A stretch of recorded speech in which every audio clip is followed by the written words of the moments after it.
बम्बई शहर के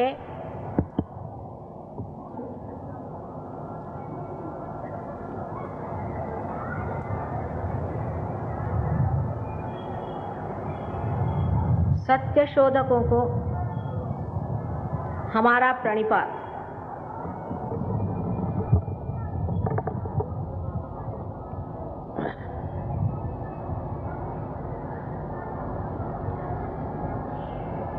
सत्य की खोज के बारे में अनादिकाल से इस देश में अनेक ग्रंथ लिखे गए हैं। इसकी वजह यह है कि इस भारतवर्ष की जो भूमि है, इस भूमि में बहुत से आशीर्वाद छिपे हुए हैं जिसके बारे में हम जानते नहीं। यहाँ की आबोहवा इतनी अच्छी है कि आप जब घर से निकलते हैं, आपको जैसे लंदन में हमें लबादे लादने पड़ते हैं और निकलने से पहले 15 मिनट तैयार होना पड़ता है, ऐसी कोई आफत नहीं। बाहर आते ही प्रसन्न, ऐसी सुंदर प्रच्छन्न हवा बहती रहती। यहाँ एक इंसान जंगलों में भी, पहाड़ी में भी, झरनों के पास, नदियों के किनारे बड़े आराम से अपना जीवन बिता सकता है। यह हालत किसी भी देश में इतनी अच्छी नहीं। या तो देश बहुत ज्यादा गर्म है या बहुत ज्यादा ठंडे हैं। अतिशयता की प्रकृति होने की वजह से वहां पर लोगों को हर समय प्रकृति से झगड़ना पड़ता है और ये संग्राम करते करते लोगों की वृत्ति आक्रमण करने वाली हो जाती, आक्रमणकारी हो जाती है।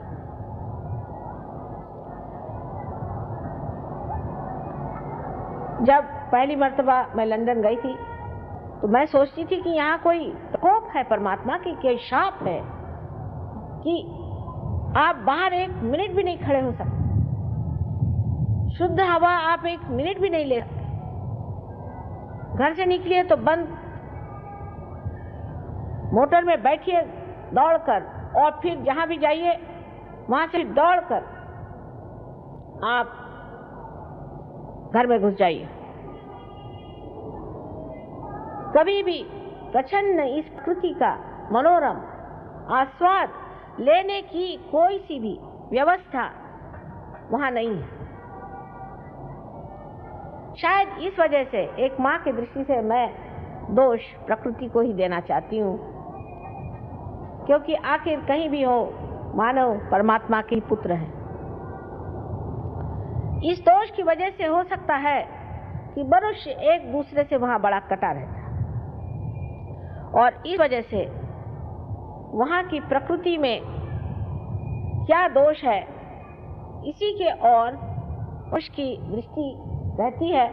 इतना ही नहीं कि इस आक्रामक प्रकृति को किस तरह से आक्रमण से जीता जाए, ये प्रवृत्ति सहज में ही उनके बर्ताव में, उनके विचार में पूरी तरह से दिखाई देती है।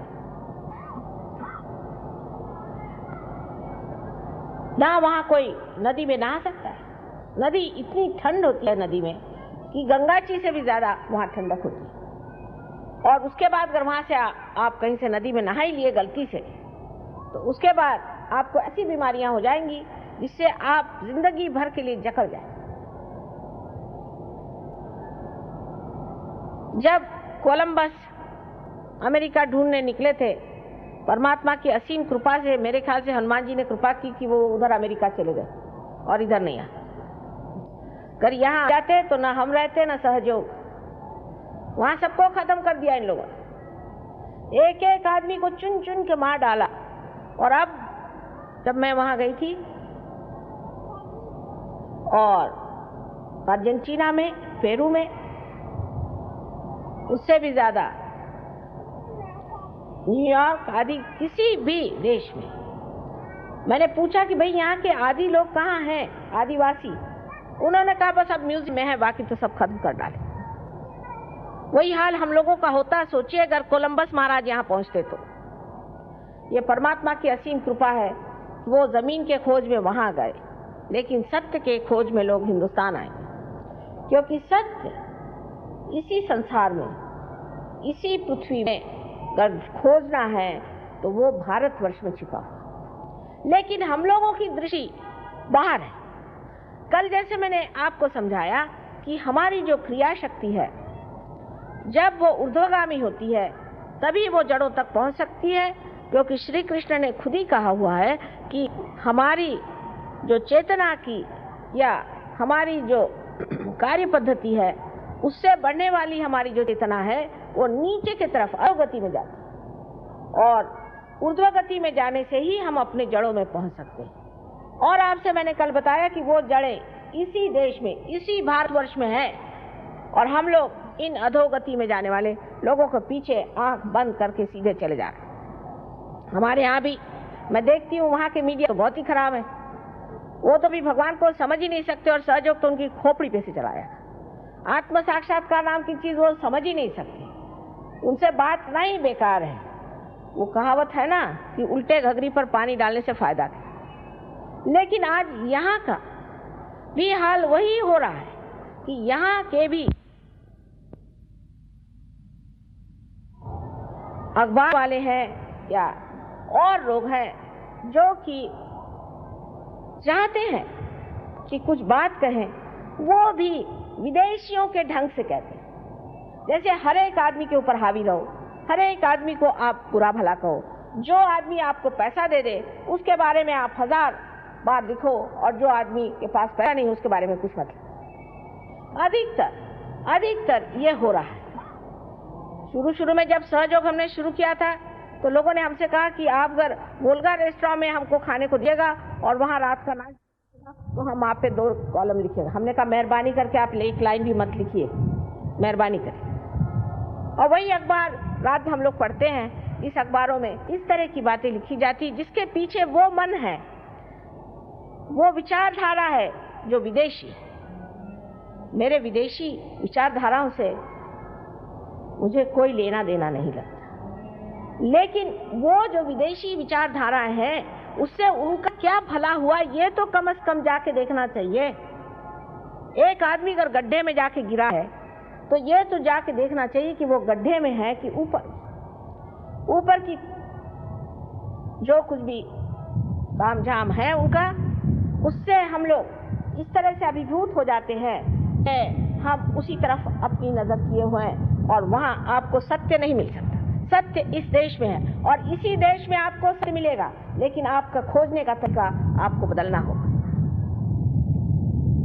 सत्य आपके बुद्धि से जाना जाता है, ऐसा बहुत लोगों का विचार है, लेकिन बुद्धि बहुत सीमित है, वो सत्य को जान नहीं सकती। जब बुद्धि को मनुष्य इसी तरह से अपने विचारों को बढ़ाता है, जिसे हम कहें कि मेंटल प्रोजेक्शन करता है, अपने मस्तिष्क को इस तरह से दौड़ाता है, तो वो अपनी ही एक चीज बना करके और संसार के सामने एक कोई बड़ा बड़ी प्रमाण की तरह से, आइडियोलॉजी की तरह से सामने रखते हैं। आप शायद इतना सफर न करें जितना मैंने किया। मैं रशिया गई हूँ, चाइना गई हूँ, अमेरिका गई हूँ, हर दुनिया की आइडियोलॉजी को मैंने देख लिया। ईरान गई हूँ, कोई दुनिया का देश नहीं होगा जो मैंने देखा नहीं। और मैंने एक ही बात पाई कि हर जगह आदमी मस्तिष्क से कोई चीज निकाल करके खड़ा कर देता है और यही सबसे बड़ी चीज है ऐसा समझ करके उसके पीछे लग जाता है, और फिर वही भूत बन के उसे खा लेता है। तो सत्य को जानने की इच्छा उसी को हो सकती है जो इसका शिकार हो चुका है, जिसने उस अधोगति की सड़न को, उसकी कुचलाहट को बर्दाश्त किया, जिसकी आत्मा उसमें कुम्हलाई है, वही इसको महसूस करता है। हम लोग उसे इसलिए नहीं महसूस कर सकते क्योंकि हम लोग तो हर समय अब वही सोचते हैं जो वो करे। जिस रास्ते से गुजर के वो गिर गए, उस रास्ते की कोई सांकरी गली भी होनी चाहिए जिसको हमें अपनाना चाहिए। सत्य को जानने के लिए ये बुद्धि पर्याप्त नहीं, ये पर्याप्त नहीं है। इसलिए पहले बात अपने बुद्धि से ये जान लेना चाहिए कि अनादिकाल से हमारे देश में जो बड़े बड़े संत साधु हो गए, जो बड़े बड़े अवतरण हो गए, उन्होंने जो जो बातें कह दी वो क्या सब झूठे थे? उन्होंने क्या सब गलत बात कही? उन्होंने हर जगह कहा कि आप अपने आत्म साक्षात्कार को प्राप्त हो। तो क्या वो लोग गलत थे?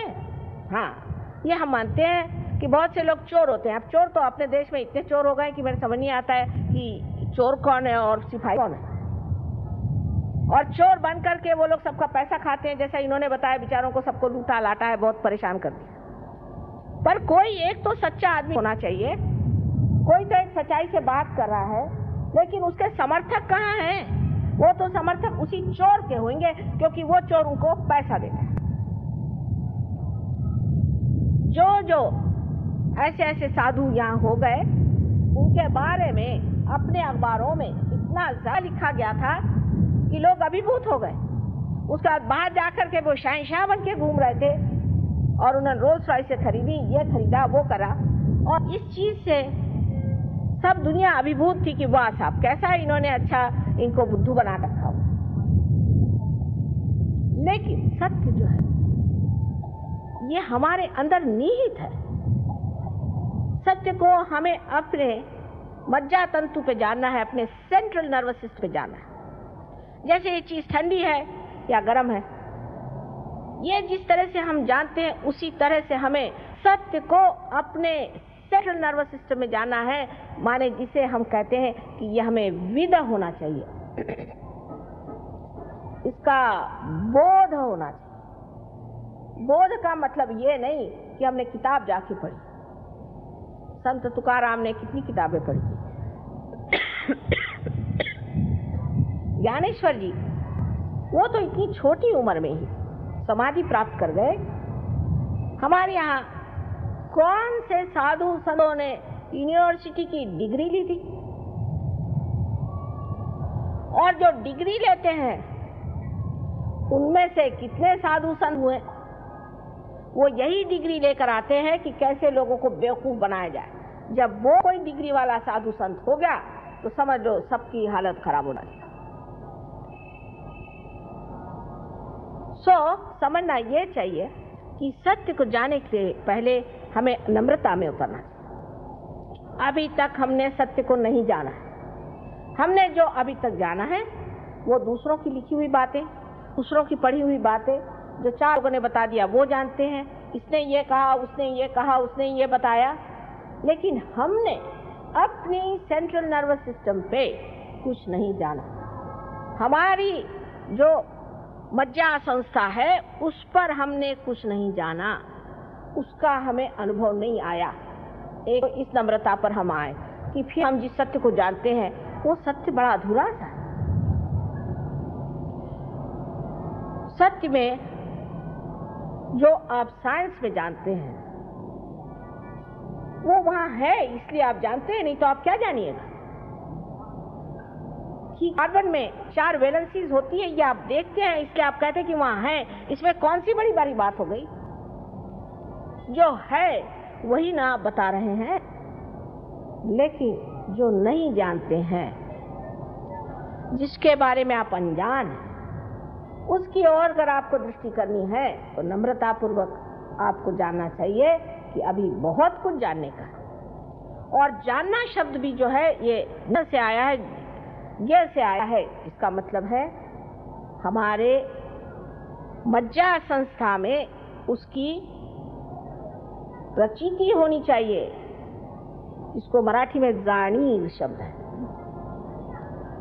इस बात को आप समझ लीजिए कि अपने बुद्धि के जो आप हथकड़े घुमा रहे हैं या उसी से जो कुछ डोरे निकाल निकाल करके सारी दुनिया को नचा रहे हैं, उसमें आप भी नाच जाइएगा, आपके बच्चे भी नाच जाइएगा और सारी दुनिया नाचती रहेगी और कुछ फायदा नहीं होगा। सत्य को जानना चाहिए, या आप नम्रता पूर्वक पहले अपने अंदर स्थित कर लें। आप कुछ भी हो, जब तक आप आत्म साक्षात्कारी नहीं हैं तब तक हमारी नजर में आप अनजान हैं। आत्मा का जब तक आपके अंदर प्रकाश नहीं है, तब तक आपके पास वो अंतर्दृष्टि आई जिससे आप हमारे रंग को या कबीर के लाल रंग को समझ नहीं पाए। मेरे लाल की लाली इत देखूं तित लाल, मैं गई देखन लाली हो गई लाल, मैं ही हो गई लाल। कौन सा लाल रंग था वो, किसकी बात कर रहे थे? ऐसे रंग रंगो रंगे जो लाल लाल कर दीनी। वो लाल किसी को दिखाई देता है क्या? और कबीर दास जी को जो हमने सदुक्री भाषा और आदि कह करके उनको इतना गिरा दिया, और उनके इतने गहन तत्व हमने इस तरह से निचोड़ करके उसको खत्म कर दिया कि वो एक दलित वर्ग के कवि थे। और मुझे बहुत आश्चर्य हुआ कि लंदन में रैदास जी का और कबीर दास जी का उन्होंने वहां मंदिर बनाया है, और इस जगह इतनी बड़ी विभूति हो गई और हमने उसे जाना है। और बैठे बैठे बुद्धि से हम ये निकाल रहे हैं कि जो दर्जी बनकर के नामदेव थे, क्या वही नामदेव गुरु नानक से मिले थे? या ये निकाल रहे हैं कि जिन्होंने विवेक चूड़ामणि नाम की इतनी सुंदर तत्ववेत्ता पूर्ण, इसे कहना चाहिए, पुस्तक लिखी, ऐसे महान, ये तो बुद्धिवादियों को यही महान लगता है जिसमें वो चक्कर गिन्नी घुमाए, और उन्होंने इतनी ऐसी बात कैसी लिख दी जो सौंदर्य लहरी में है कि माँ की तुम स्तुति करो बस, और कुछ करो नहीं। तो ये दो आदमी हो सकते, एक नहीं हो सकता।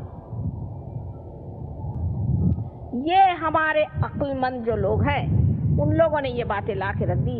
ये सत्य को कैसे खोज सकते हैं? ये अहंकार का अन्वेषण है। अहंकार की ये झलक ही नहीं पर पूरे तरह से आक्रमण है अपनी समाज पर, जहाँ पर कि एक अहंकारी अपने दिमाग में कोई बात सोच लेता है, और क्योंकि उसको लिखना पढ़ना आता है, या वो बड़ा भारी प्रोफेसर है या टीचर है या बोल सकता है, भाषण दे सकता है, लोगों पर छाप डालता है। यहाँ ऐसे बहुत सारे तत्ववेत्ता हैं। एक हमने परसों सुने कि वो जा करके सब मारवाड़ी लोगों में जा करके बहुत ज्यादा रुपया कमाई, और उनको लोग तत्ववेत्ता समझते हैं। और वो गरीब लोगों से बताती हैं कि देखो भाई, गरीबी ठीक है, कोई हर्जा नहीं, ये तो पूर्व जन्म के कर्म से तुम पा रहे हो, और आप किस जन्म के कर्म से ये कर्म कर रहे हैं, और आपका अगला जन्म क्या होगा। तो बुद्धि के तत्व में सबसे बड़ी चीज जो महत्वपूर्ण घनी बात है वो एक ही है कि हमारे अंदर धर्म जागृत होना चाहिए। जब धर्म जागृत होता है तभी हम सत्य को जानते हैं। अब धर्म का मतलब हम लोग ये समझते हैं हिंदू धर्म, क्रिश्चियन धर्म, फलाने धर्म, ये धर्म है ही नहीं। कैसे हो सकते हैं बताइए आप? जब आप हिंदू धर्म की व्याख्या करते हैं, हिंदू धर्म में तो कहा है कि सबके अंदर एक ही आत्मा का वास है। फिर आपने जातीयता कैसी बनाई? जब आपके धर्म में व्यास और वाल्मीकि जैसे लोग ब्रह्मर्षि कहलाए जाते हैं, फिर आपने जातीयता बनाई कैसे कि जन्म से ही आदमी धर्म को प्राप्त होता है। ब्रह्म को जानने वाला ही जब ब्राह्मण होता है, तो आपने जातीयता बनाई कैसे? आज जातीयता के नाम से लोग चिल्ला रहे हैं। इसको निकालने का तरीका बुद्धि से नहीं हो सकता। इसके लिए सत्य को प्राप्त होना पड़ेगा। जब तक आप सत्य को प्राप्त नहीं होंगे, तब आपके अंदर की जातीयता जा नहीं सकती। सत्य को प्राप्त होने के लिए दूसरी बात है कि धर्म में खड़ा होना पड़ेगा। धर्म में खड़ा होना क्या होता है, इसके लिए समझने की बात है। दो उदाहरण हम देंगे। एक श्री कृष्ण का। श्री कृष्ण को लोग सोचते हैं कि उन्होंने अहिंसा सिखाई। हाँ, सिखाई तो है अहिंसा, वो गरीबों के लिए, वो ऐसे लोगों के लिए जो त्रस्त है। लेकिन जो दुष्ट है उनके लिए अहिंसा नहीं सिखाई है, उनके लिए हिंसा सिखाई है। जिस वक्त कर्ण का पैर रथ के चक्के में फंसा था और उनके ऊपर अर्जुन ने अपना गांडी पकड़ा था, तो कर्ण कर्ण ने उनसे कहा कि देख, तू भी वीर है, मैं भी वीर हूँ, और मुझे क्षत करने का तुझे अधिकार नहीं, जबकि मैं सशस्त्र नहीं हूँ। तब कृष्ण ने अपनी उंगली आगे करके कहा कि जिस वक्त द्रौपदी की लाज लूटी जा रही थी, तब तेरी वीरता कहाँ गई थी? मार। कृष्ण को लेकर के जो अहिंसा की बात करते हैं, वो इसमें का भेद नहीं जानते। कहा जाता है हंसा श्वेता बका श्वेता को भेदो बक हंस यो नीरक्षीर विवेके तू हंसा हंसा बका बका। उसका विवेक जब आपके अंदर आएगा नहीं, तब तक आप समझ नहीं सकते धर्म क्या है। जिस वक्त ईसा मसीह जो कि साक्षात अत्यंत पवित्र ओंकार स्वरूप अवतरण थे, एक वेश्या को देखते हैं कि उसको पत्थरों से मारा जा रहा है। उनका किसी वेश्या से क्या मतलब हो सकता है? वो जा करके खड़े हो जाते हैं और कहते हैं, तुम में से जिसने कुछ भी पाप नहीं किया हो वो मुझे पत्थर मारे। मुझे पत्थर मारे। और सब ने अपने पत्थर डाले, क्योंकि वो जो अधिकार सत्य का उनके अंदर था, उसके आगे चलना कठिन बात है। समझने की कोशिश करिए। आज हमारे देश में व्यक्तित्व नहीं है, चरित्र नहीं है। हम लोग रो रहे हैं, चरित्रहीन, दुर्बल, निर्बल, एक तरह से गुलामी लिए हुए इस पैसे के पीछे में चाहे जो करने के लिए हम तैयार हो रहे हैं। उसकी वजह यह है कि अभी हमने ये जाना नहीं धर्म क्या होता है। जब आपके पास पैसा नहीं है, ठीक है, इसलिए गरीबों का पैसा लूटने की जरूरत नहीं। और अगर आप ही खुद, जैसे मैं कल कहा आपसे कि आप शराब पीते हैं, तंबाकू खाते हैं, सिगरेट पे सिगरेट पीते हैं, और यहाँ पर जाके स्ट्राइक करते हैं कि हमें ज्यादा पैसा दीजिए, काहे के लिए? शराब ज्यादा पीने की। धर्म में आने का मतलब ये होता है कि एक संतुलन रहना, एक मध्य भाग में रहना, इसको कि मॉडरेशन कहना चाहिए। जैसे इंसान हर एक चीज में अति पर चला जाता है, उस अति से छूटकर बीचों बीच खाना, ये धर्म। अनेक धर्म बताए गए हैं, ये हमारे अंदर जो सदगुरु हो गए उन्होंने बनाए हैं। स्त्री धर्म दो ही तरह के मैंने अपने देश में देखे, या तो आदमियों के जूते खाइए और या तो आदमियों को जूते मारिए। बीच में कोई चीज दिखाई नहीं देती। या तो सीता जी को एक धोबी घर से निकाल देता है, और या तो कोई ऐसी औरत या कोई आकर के सारे लोगों की नाक कटा देती। पति धर्म, पत्नी धर्म, मातृ धर्म, पितृ धर्म, ये सारे रिश्तेदारी के धर्म हैं। राष्ट्र धर्म, विश्व धर्म, ये सब से हम परिचित हैं। अपरिचित हम नहीं, लेकिन हम अनहोनी कर जाते हैं। ऐसी बात कर दे रहे जो बिल्कुल अनहोनी है, कि हम उस धर्म को जानते हुए भी वो नहीं करते। इसलिए मैं ये कहूंगी कि ये जो हमारे प्रदेश के लोग हैं, ये उसे जानते नहीं, वो इस बात को जानते नहीं है, और इसलिए वो गलत काम करते हैं। तो ठीक है, अज्ञान में हम ज्ञानी होते हुए, इस बात में जानते हुए भी हम धर्म में नहीं हो सकते। इसलिए हमारी धर्म शक्ति बड़ी कमजोर है, और जो आदमी धर्म में खड़ा होता है वो सबसे शक्तिशाली मनुष्य होता है। पैसे से आपके अंदर बिल्कुल भी शक्ति नहीं आ सकती। मैंने ऐसे ऐसे पैसे वाले देखे हैं कि जो लड़खड़ाते हुए खड़े रहते हैं, इसका पैसा दिया, उसका पैसा नहीं दिया, इनकम टैक्स वाले आने वाले हैं, ऐसा होने वाला, वैसा होने वाला, मेरा लड़का पैसे लेके भाग गया, मेरी बीवी भाग गई, फलाना हो गया, ठिकाना हो गया। सत्ता से तो बिल्कुल नहीं आ सकते। सत्ता से आदमी इतना निर्बल हो जाता है क्योंकि दूसरों के हाथ में पड़ गया। दूसरे जब तक उसे सत्ता नहीं देंगे, वो लड़खड़ाता खड़ा रहता, भैया मेरे को वोट दो, मैं तुम्हारे पैर पड़ता हूँ, जूते तुम्हारे उठा लूंगा। किसी भी चीज से मनुष्य सब नहीं हो सकता सिवाय आत्मा के। आत्मा ही आपको समर्थ कर सकता है, लेकिन सबसे पहले उसमें आपके अंदर धर्म स्थापना होना, और धर्मी की स्थापना करने के लिए मंदिर, मस्जिद और चर्च बनाने से होगा नहीं। अपने मंदिरों का हाल सुनिए, तो भगवान बचा रखे। और चर्च का हाल मुझसे पूछिए आप, और मस्जिदों का हाल उनसे पूछिए जो मस्जिद में बैठ करके और गलत गलत सलाह करते, मंदिरों में बैठ करके बंदूकें चला।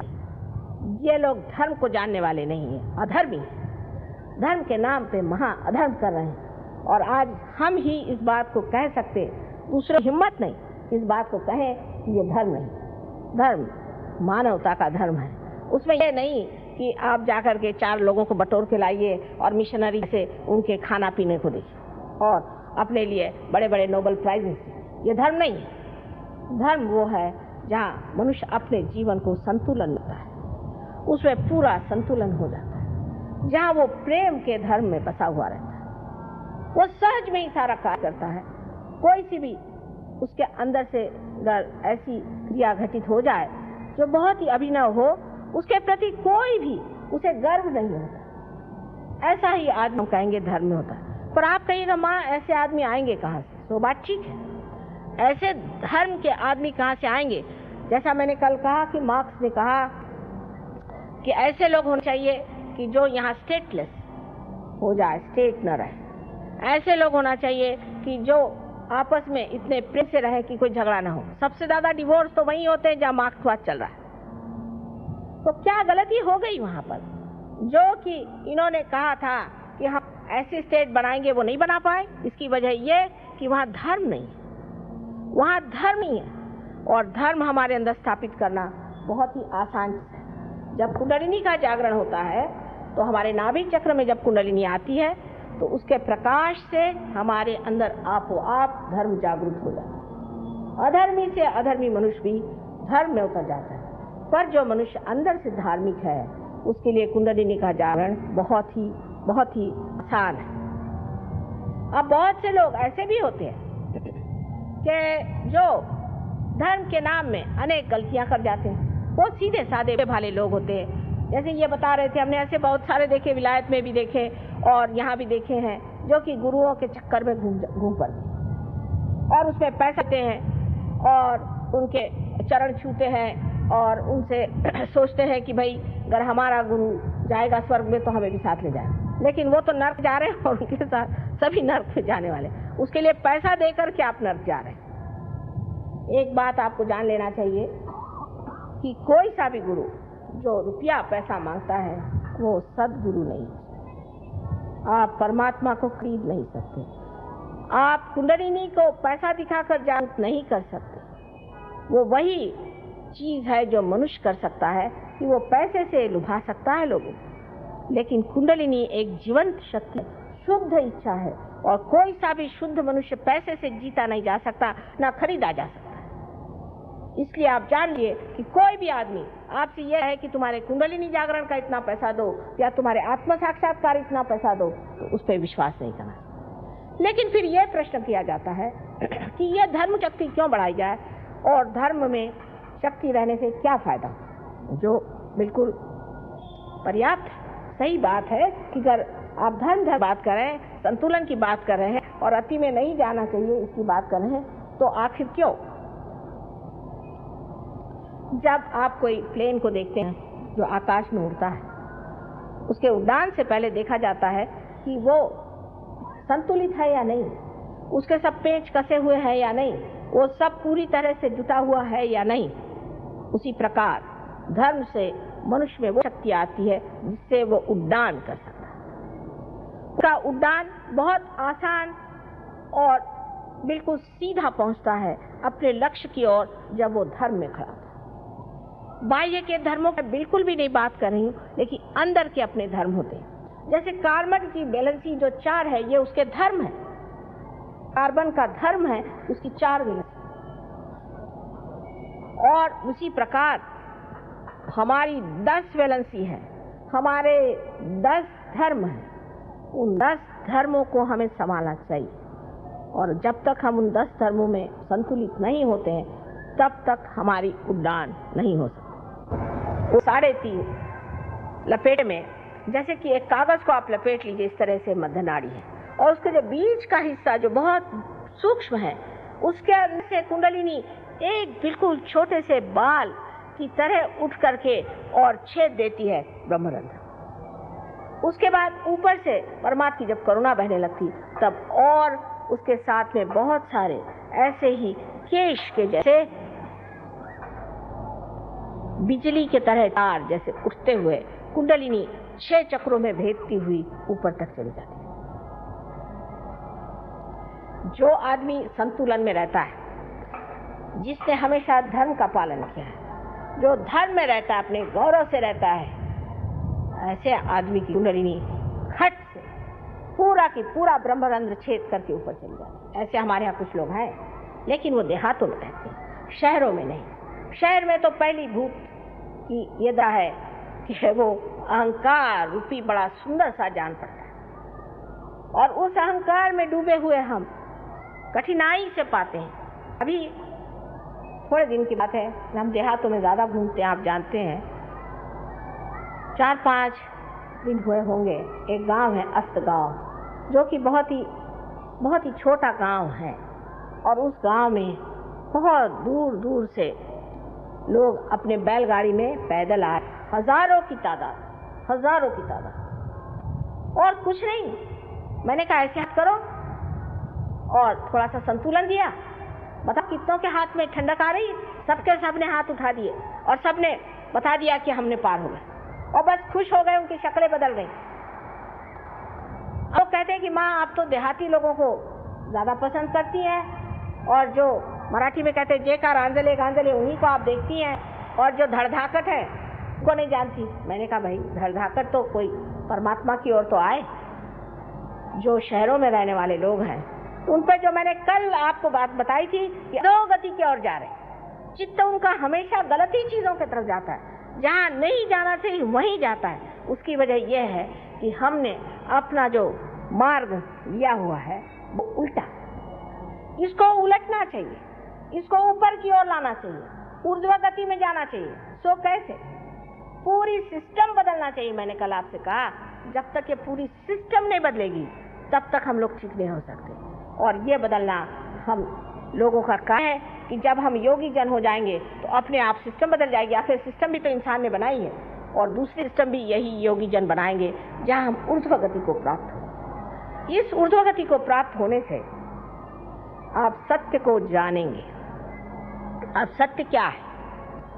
सत्य एक छोटी सी व्याख्या में कहा जा सकता है कि सत्य यह है कि आप आत्मा हैं, आप अहंकार, मनोकार, शरीर आदि कुछ भी नहीं, आप स्वयं आत्मा हैं। ये परम सत्य। और इसको जानने के लिए आपको आत्मा होना पड़ेगा। जब तक आप आत्मा नहीं हुए तब आपके लिए हर एक चीज जो बेकार है वही आप है। आपका मकान है, आपका ये है, जब तक आप ये कहते हैं कि ये मेरा है तब तक आप वो नहीं है। जब तक आप कहते हैं कि मेरी मोटर है, माने आप मोटर नहीं है। लेकिन जब आत्मा आप हो जाते हैं तो आप कहते हैं माँ मैं आत्मा हूँ, ये सत्य। लेकिन जैसे ही सत्य हमारे अंदर प्रकटित होता है तब हमारे चित्त में क्या परिवर्तन हो जाता है? सबसे पहले तो इस आत्मा के प्रकटीकरण से जो लोग बुद्धिवादी होते हैं उनके बुद्धि में प्रकाश आता है और जो हृदयवादी होते हैं उनके हृदय आनंद से डोलने लग जाते हैं। इसके बारे में मैं कल बताऊं, लेकिन आज बुद्धिवादियों की बात मैं बताती हूँ कि जो बुद्धिवादी होते हैं उनकी बुद्धि में एक प्रकाश आता है और वो देखते हैं कि यहाँ बैठे बैठे हम महसूस कर रहे हैं इन उंगलियों के अग्रों में के इस आदमी में क्या शिकायत है और हम में क्या शिकायत है। हम किस तरह से इस चीज को महसूस कर रहे हैं। एक बार जब शुरू में इंग्लैंड में हमने काम किया, आप आश्चर्य करेंगे 4 साल तक हम 7 आदमियों की खोपड़ी ठीक बैठे करते रहे, परेशान हो गई तबीयत। मैंने कहा इससे अच्छा उस हिंदुस्तान में काम करे, पर क्या करें, हमारे पति की वहाँ नौकरी है, तो मैंने कहा चलो इन पे कुछ हाथ चला सके। 7 साल तक हमारे परेशान हो गए। 4 साल तक हमने 7 आदमियों पे मेहनत करी। लेकिन उस वक्त एक साहब जब वो पार हुए तो उन्होंने कहा कि आप कहते हैं, उनको तो विश्वास नहीं होता ना कि यहाँ बैठे बैठे आप सामूहिक चेतना में जागरूक हो जाते हैं और ये सामूहिक चेतना आपके नसों पे प्रदर्शन देती है, उसकी प्रचिति देती है। तो किस तरह मैंने कहा अच्छा तुम कोई सवाल पूछो। कहने लगा कि अच्छा मेरे पिता की चिट्ठी नहीं आई, बहुत दिन से टेलीफोन नहीं आया, मैं जानना चाहती हूँ मेरे पिता कैसे। अच्छा मैं ऐसे हाथ करके और तुम ध्यान करो अपने पिता का। एकदम से उनकी उंगली यहाँ पर बुरी तरह से जलने लगी। कहा माँ इसका क्या अर्थ हुआ? मैंने कहा देखो बेटे ये सब आपके पिता के चक्र है और ये जो है विशुद्धि चक्र है। तो अंग्रेजी में मैंने कहा कि must be down with very bad bronchitis. और जब मैंने ऐसे कहा उसने कहा सच बात? मैंने कहा तो फोन करो। जब उन्होंने फोन किया तो उनकी माँ फोन पर आई और उन्होंने यही वाक्य कहा, your father is down with very bad bronchitis. उसके बाद उनका अच्छा अब क्या करें? मैंने कहा अच्छा मैं तुमसे बताती हूँ उसको किस तरह से ठीक करना है। और जब वो किया तो 1 घंटे बाद उनकी माँ का फोन आया। उनका भाई पता नहीं क्या चमत्कार हुआ कि तुम्हारे फादर एकदम आधे घंटे बाद उसके खड़े हो गए, इस परफेक्टली ऑल राइट। ये चित्त की कमाल, जिसे चित्त कहते हैं, ये असली चित्त है जिसमें सत्य का प्रकाश आ जाता है। यहाँ बैठे बैठे आप ये सब कार्य कर सकते हैं। आज तक मनुष्य ने कोई सा भी जीवंत कार्य नहीं किया, सब मरा हुआ कार्य लोग कर रहे हैं। मैंने कल ही बताया आपसे, जीवंत कार्य सिर्फ आत्मा के प्रकाश से हो सकता है, जबकि हाथों के उंगलियों के सहारे सारी कुंडली नहीं उठती है। आज आपने डॉक्टर वॉरेन को सुना है, इनकी जो बातें हैं, जो भी कहा, इससे बहुत गहरे आदमी है। इन्होंने कम से कम कुछ नहीं तो 4-5 हजार ऑस्ट्रेलिया के लोगों को आत्मदर्शन दिया और इन्होंने कुल वहाँ 12 शहरों में सेंटर खोले हैं। सिर्फ सिडनी में ही 7 सेंटर। इतना इन्होंने कार्य किया और ये आदमी बिल्कुल गए बीते हालत में यहाँ आए थे, बहुत बीमार। इतनी समर्थता इस आत्मा ने दे दी। यही समर्थ, यही कहा जाता है मराठी में, समर्थाचिया वक्र पाहे असा सर्व भूमंडल कोण आहे। हमारे शिवाजी महाराज भी आत्म साक्षात्कारी थे। देखिए उनका जीवन कितना शुद्ध था। कर आप तुकाराम या ज्ञानेश्वर जी, नामदेव जी, गोरा कुंभार, किसी का भी जीवन देखें तो आप कहेंगे कि माँ इतने शुद्ध कैसे थे? क्योंकि आत्म साक्षात्कारी मनुष्य शुद्ध रहता है, अपने में समर्थ रहता है और किसी तरह से आशंकित नहीं रहता है। हर समय जानता है कि उसकी रक्षा परमात्मा करने वाले। आपको परमात्मा के साम्राज्य में आना चाहिए। आजकल के जमाने में ये बातें करना, लोग सोचते हैं ये निरी बेवकूफ़ी है, क्योंकि जो बेवकूफ़ होते हैं वो दूसरों को हमेशा इस तरह से समझते भी। लेकिन बात सही यह है कि जो हजारों वर्षों से अपने देश में कहा गया है कि आत्म साक्षात्कार को प्राप्त करिए, वो बात बिल्कुल सही है और वही बात आज मैं दोहरा रही हूँ। इन लोगों की बातों में आकर के, इन लोगों के झांसे में आकर के आप दूसरी बेवकूफ़ी कर रहे हैं। पहले इनके झांसे में आके देश को बेच डाला और अब इनके झांसे में आकर के अपनी जो पुरातन सबसे बड़ी चीज़, मूल्यवान चीज़ है, उसको भी खो देंगे। कुंडलिनी का जागरण करना कोई आज की बात नहीं है। मार्कंडेय कहते हैं कि 14,000 वर्ष पहले उन्होंने कुंडलिनी का जागरण किया था। जनक राजा ने नचिकेता का कुंडलिनी का जागरण किया था। उस वक्त 1 ही 2 लोगों का जागरण होता था, क्योंकि जिंदगी के इस वृक्ष पर 1 ही 2 फूल लगते थे। पर आज मैं कहती हूँ कि मौसम बहार का है, सारों फूल तैयार है, जिसके लिए नल दमयंती आख्यान में लिखा हुआ है कि कलयुग में ऐसा समय आएगा जहाँ पर कि हजारों लोग एक सर्वसामान्य घर गृहस्थी में रहने वाले आत्म साक्षात्कार को प्राप्त। नाड़ी ग्रंथ नाम का एक ग्रंथ भृगुमुनि ने न जाने कितने हजारों वर्ष पहले लिखा था। उसमें स्पष्टता लिखा हुआ है कि इस तरह का समय वाला है जब लोगों की सहज में कुंडलिनी जागृत हो जाएगी।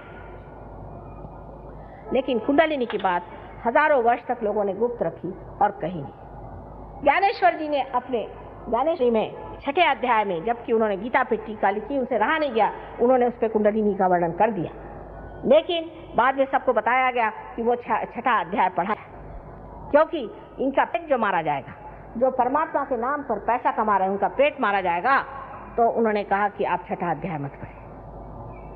6ठा अध्याय पढ़ने से लोग जान लेते कि ज्ञानेश्वर जी ने दिंडी करने के लिए नहीं कहा था, कभी नहीं कहा था कि आप तंबाकू चढ़ा करके विट्ठल विट्ठल करके अपनी तंदुरुस्ती चौपटाए। उन्होंने कहा था कि ध्यान करके परमात्मा को प्राप्त हो। भक्ति का मार्ग ये नहीं कि जैसे कहा जाता है चित्रकूट के घाट पर भई संतन की भीड़, तुलसीदास तिलक जिसे तिलक करत रघुवीर, उसको भी तिलक दिया, चल आगे चल। उनको नहीं पहचाना, हनुमान जी को नहीं पहचाना, क्या फायदा? ये एक जिसने आत्म साक्षात्कार को प्राप्त नहीं किया, उसकी क्या दशा होती, तुलसीदास जी ने वर्णित किया हुआ। इसलिए आत्म साक्षात्कार होना बहुत आवश्यक है।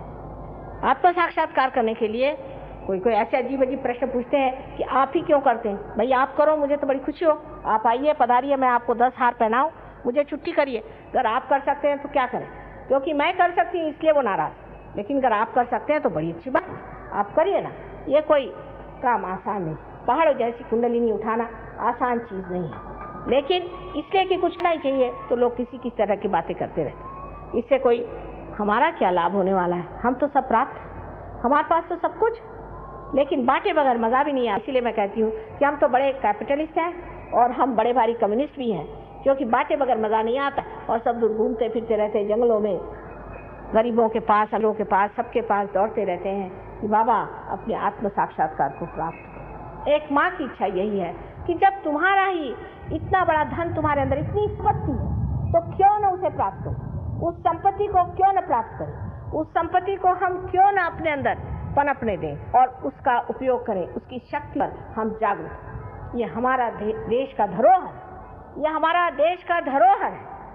इसको जान लीजिए कि आपका और कोई धरोहर नहीं, और सब मूल्यवान धरोहर ये है। जिस दिन आप इसे प्राप्त करेंगे उस दिन सारा संसार आपके चरणों में लौटेगा। ये लोग जब आए प्रदेश से आते साथ इस भूमि की मिट्टी इन्होंने अपने सर में लगा दी, और जब ये तुकाराम के स्थल पर गए थे देहू में, और वहाँ जब ऊपर पहुँचे तो लोगों ने बताया कि माँ ये तो मिट्टी पे अपना सर लगा है। मैंने कहा क्यों? कहले माँ चैतन्य जो है जमीन के अंदर से फूट पड़ रहा था, चैतन्य हम देख रहे थे एकदम जैसे कि अंदर से फुवारे निकल रहे थे। ये एक आत्म साक्षात्कारी ही देख सकता है, क्योंकि उसने सत्य को पाया है। आपको ज़्यादा दूर की ज़रूरत नहीं, आप अपने उंगलियों पे जान सकते हैं सत्य क्या है और असत्य क्या है। कोई आदमी है वो झूठा है, सच्चा है, कोई चीज़ है वो अच्छी है, बुरी है, कौन सा कार्य करना चाहिए, इसका पूरा विवेक आपको चैतन्य जब आप पा लेते हैं तो चैतन्य ही सब सजा देता है। पर इतना ही नहीं, इससे कहीं अधिक, कहीं अज्ञानी आप हो जाते हैं और उस ज्ञान का कोई वर्णन नहीं किया जाता। जैसे कि आप नानक साहब हैं, उन्होंने कहा कि कहे नानक बिन आपा चीन्हे ते न भ्रम की काई। उन्होंने कहा जब तक अपने आप को आप पहचानोगे नहीं तब तक भ्रम मिट नहीं सकता। तो वो लोग अखंड पाठ करते हैं, अखंड पाठ 2.5 दिन होता है, तो वो उंगली रखेंगे, भाई यहाँ खत्म हुआ, अब इससे दूसरे आके आदमी उस उंगली पर पकड़ के फिर वो अखंड पाठ पढ़ेंगे। 2.5 दिन के बाद थक थुका के सब सो जाएंगे, तीसरे दिन शराब पिएंगे। रट रहे हैं, बिना आपा खोजे मिटे न भ्रम की काई। रटने से क्या परमात्मा मिलेगा? वैसे कबीरदास जी ने एक खास बात कही है कि पढ़ी पढ़ी पंडित मूर्ख भय। जब मैं छोटी थी मैं सोचती थी कबीरदास जी ऐसा क्यों कह रहे, ऐसे कैसे हो सकता है? लेकिन पढ़ना और व्यक्तित्व में बहुत अंतर है। आदमी जब पढ़ता है, कोई अगर गीता पे भाषण देता है सोचता है कि वो व्यास मुनि हो गया। अहंकार बीच में खड़ा है एक बड़ा भारी पहाड़ बन के, इसलिए भाषण देते वक्त लोग बातें ऐसी बड़ी बड़ी करते हैं और अंदर से सारा खोखलापन। 2 दिन उनके पास जाइए तो पता चलता कि हे भगवान, इतना ये खोखला आदमी ये इतनी बड़ी बड़ी बातें करता है, इसे कोई भी लज्जा नहीं आती, इस तरह की बातें कैसे करता है? क्योंकि उसके अंदर धर्म नहीं, धर्म की शक्ति नहीं। जिस आदमी में धर्म की शक्ति होती वो कभी भी इस तरह की असत्य बात बाहर और अंदर से पूरी तरह से एक खोखलेपन से जीवन नहीं बिता सकता। मनुष्य के व्यक्तित्व के लिए आज जरूरी है कि आप अपने आत्मा को जान लें, उसके बाद आप अपने धर्म को भी जान जाएं, अपने शरीर को जान जाएं, अपने प्रकृति को जान जाएंगे, अपने स्वभाव को जान जाएंगे, अपने चक्रों को जान जाएंगे। कम से कम मैं कहती हूँ कि आपके गुरु हैं तो आपकी तंदुरुस्ती तो अच्छी रखें। पैसा तो खूब ले रहे हैं, तंदुरुस्ती तो आपकी चौपट है। किसी को पैरालिसिस हो रहा है, किसी को और कोई बीमारी हो रही है, और ऐसे लोग बुद्धिवादियों को बहुत अच्छे लगते हैं। एक पूना में एक गुरु हो गए, अब रहे नहीं भगवान की कृपा से, उनके शिष्य लोग आए थे। किसी को पैरालिसिस है, किसी को किडनी ट्रबल है, किसी की आंखें ऊपर चढ़ रही हैं, किसी को दिखाई नहीं देता, कोई अंधा हो गया, कोई कुछ कोई कुछ। तो मैंने कहा भाई आपके गुरु करते क्या थे? तो उनके जो शिष्य साहब बड़े लंबा मुंह करके मुझे कहने लगे, आपने तरुणोपाय गरुणोपाय करुणोपाय सुना है? मैंने कहा नहीं भाई नहीं सुना। कहाँ लिखा है? कौन से शास्त्र में? नहीं शास्त्र में नहीं है, हमारे गुरुजी ने हमें बताया। अच्छा, ये कहाँ से बीच में से निकल आए आपके गुरुजी जो कि सारे शास्त्रों को बना कर और अपनी तरफ से बता रहे हैं एक बात को? जो आदमी अपने ही तरफ से नई चीज निकालता है और अपने को बड़ा अभिनव समझता है, वो जीवंतता लेकर नहीं, क्योंकि जीवंत चीज ऐसी होती है कि बीज से मूल और मूल से उसकी पूरी सृष्टि होती है एक वृक्ष की, और फिर उस वृक्ष में ही जा करके फल लगता है। ये नहीं कि फल कहीं आकाश से चला है, वो तो प्लास्टिक का होएगा। सारे शास्त्रों का आधार इस पर होना चाहिए। अब ये जरूर है कि एक शास्त्र यहाँ लिखे गए समयाचार के अनुसार, दूसरे शास्त्र समयाचार के अनुसार वहां लिखे गए, लेकिन जो इंसान उनका साथ एक करके बताए वही सदगुरु है। जो उनमें ये दिखाए कि ये गलत है और वो गलत है, वो आदमी सदगुरु नहीं। साईनाथ, श्री के साईनाथ, उनके मैं जब जगह गई थी तो मुझे बड़ा आनंद आया। उन्होंने लिखा है कि किसी भी धर्म की निंदा करना महापाप है। धर्म चीज और है और उस धर्म के पालने वाले उसके उल्टा मुंह करके बैठे हुए। इसलिए उनके पालने वालों से आप धर्म को गालियां मत दीजिए। धर्म चीज और है, और ज्यादातर धर्म इसलिए लोग इस्तेमाल करते हैं कि यही एक पाखंड से वो जिंदगी में रह सकते हैं। जैसे हमारे बंबई में एक बार बड़ा भारी स्मगलिंग केस हुआ, तो जब उन्होंने विलायती शराब लाई तो वो गीता के किताबें बना बना करके ऐसी झूठ मूठ की उसके अंदर रखेला, क्योंकि गीता को कौन पूछेगा। इसी तरह से धर्म है, बड़ा भारी टीला लगा लीजिए, एक नाटक बना लीजिए और धर्म का नाम ले लीजिए तो लोग चले आपके पैर पे। धर्म के लिए संसार छोड़ने की जरूरत, घर द्वार छोड़ने की जरूरत नहीं। कोई चीज जब पकड़ी नहीं तो छोड़ेंगे किसी? जिसने किसी चीज को पकड़ा हो वही तो छोड़ेगा। आज ठीक है, हमारे पति हैं, उनकी एक फैमिली है, पिता की एक फैमिली है, उनका एक ढर्रा है, उस घर में रहने का है, ठीक है, उस ढंग से हम रह रहे हैं। कल अगर आप जंगलों में कहिए, जंगलों में रहेंगे। हमारी अपनी बादशाहत है, हम थोड़ी ना कि ये चीज चाहिए हमको, वो कंफर्ट चाहिए हमको, एयर कंडीशनिंग चाहिए। ये तो भिखारियों के लक्षण है। और जो भिखारी होता है वो कोई गुरु नहीं हो सकता। जो आपके टुकड़ों पे पलता है वो कोई गुरु होगा?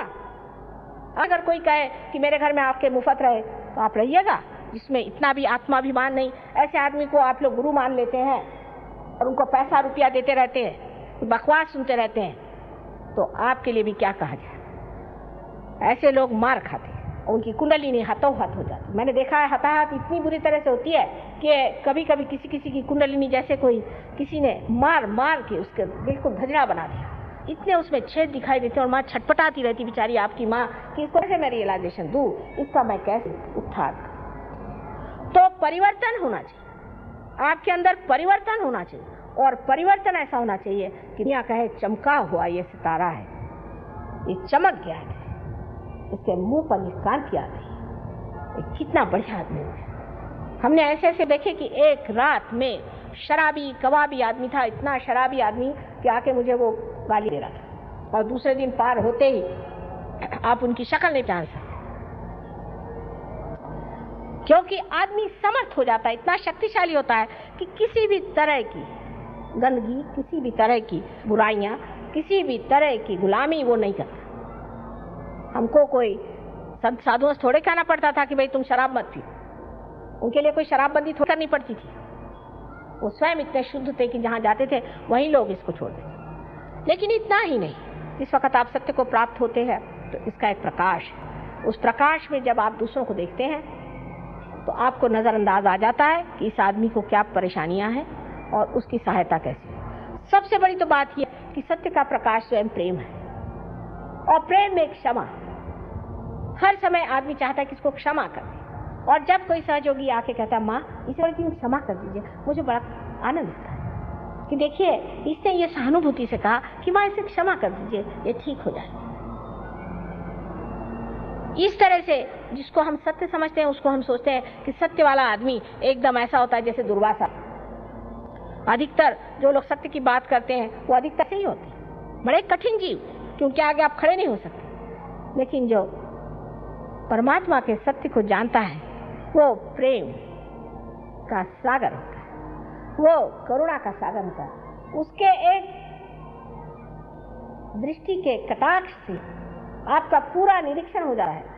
इतना ही नहीं, लेकिन आपकी सारी दुविधाएं दूर हो सकती है। ये बात सत्य है, इसको आप आजमाएं और देखें। लेकिन जो अहंकार पूर्ण है उनके लिए सहयोग नहीं। उनके लिए सहयोग नहीं है। जो नम्रतापूर्वक सहयोग में आना चाहें उन्हीं के लिए सहयोग है, अहंकारी लोगों के लिए सहयोग नहीं है।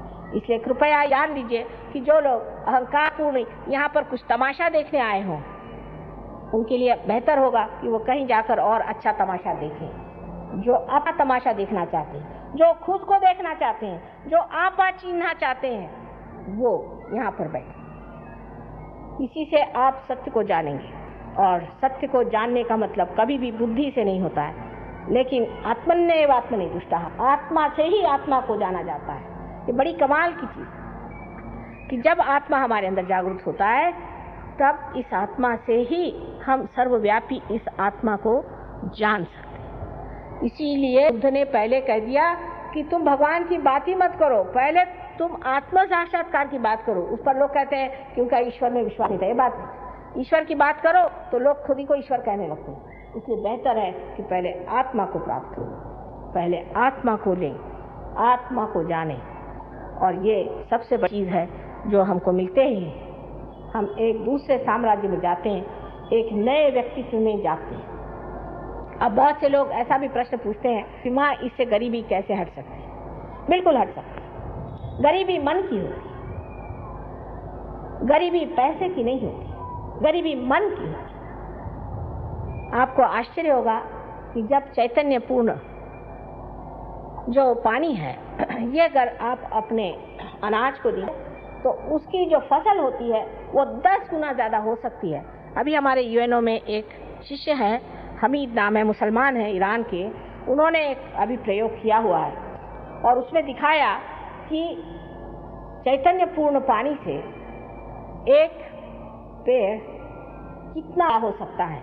सूरजमुखी के फूल पे उन्होंने प्रयोग किया था, और जिसमें कि आप बहुत सारे खत डालते हैं वो भी उससे छोटा ही रहता है, और जिसमें कुछ नहीं डालते वो बिल्कुल गिर जाता है।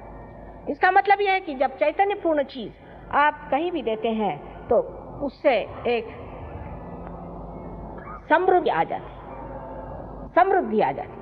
हम देखते हैं खेतों में जाते हैं, कभी पूछते भाई ये किसका खेत है? सहयोगी का। आप पहचान लें, समृद्धि आ जाती। और उस समृद्धि का एक ही तरीका है कि परमात्मा से आशीर्वादित आत्मा आप बनिए। उसके अनेक हाथ हैं, उसके अनेक आशीर्वाद हैं, उसके दरबार में किसी चीज की कमी नहीं, और उसकी गवर्नमेंट नहीं एफिशिएंट है कि बस आप उससे कोई बात कर दीजिए हो जाती, पर पहले उससे कनेक्शन तो हो जाए। बगैर कनेक्शन ही के अगर आप उसे परेशान करिए तो आप गिरफ्तार हो जाए। इसलिए बेहतर है कि आप उनसे अपना कनेक्शन कर लीजिए। सबसे आसान चीज़ है, इसमें कुछ नहीं करना, सहज है। सह आपके साथ पैदा हुआ ऐसा योग का आपका जन्म सिद्ध हक है जिसे आप प्राप्त करें। अगर हिंदुस्तानियों ने नहीं प्राप्त किया तो मैं के आगे सर फोड़ूंगी। आप ही लिए है, और विशेषकर इस भारतवर्ष में बड़ा भारी योग का दान है। इस पृथ्वी के एक एक कण कण में श्री रामचंद्र नंगे पैर चले। आकाश में आपको दिखाई नहीं देता होगा, मुझे सब दूर चैतन्य दिखाई देता है। जैसे ही हिंदुस्तान में हमारा प्लेन आ जाता है, मैं चैतन्य, चारों तरफ चैतन्य फैला। आशा है आपको भी ऐसी आंखें मिल जाए जिससे आप भी इस चैतन्य को देख सकें और उसका वर्णन कर सकें। इस सत्य के अनेक स्वरूप हैं जिसके बारे में एक लेक्चर में मैं कितना आपसे बताऊं सो कम है। इस पे अनेक मैंने लेक्चर्स दिए हैं, यहाँ तक कि इंग्लैंड में कम मेरे 2-3 हज़ार लेक्चर्स हो गए होंगे अंग्रेजी भाषा में ही, और हिंदी भाषा में भी, और मराठी भाषा में। जैसी भी ये भाषा मैंने मराठी ही सीखी है बचपन में, और हिंदी भाषा मैंने कभी सीखी नहीं थी, और अंग्रेजी भी कभी सीखी नहीं थी। लेकिन मेरे ख्याल से जब तक हृदय से आप बात करते हैं तो कोई भाषा की खास विशेषता नहीं रह जाती। भाषा हृदय तक भिड़ जाए, यही बस चाहिए, और आपके हृदय में आपके आत्मा की जागृति हो जाए, यही मैं चाहती हूँ। परमात्मा आप सबको मति दे।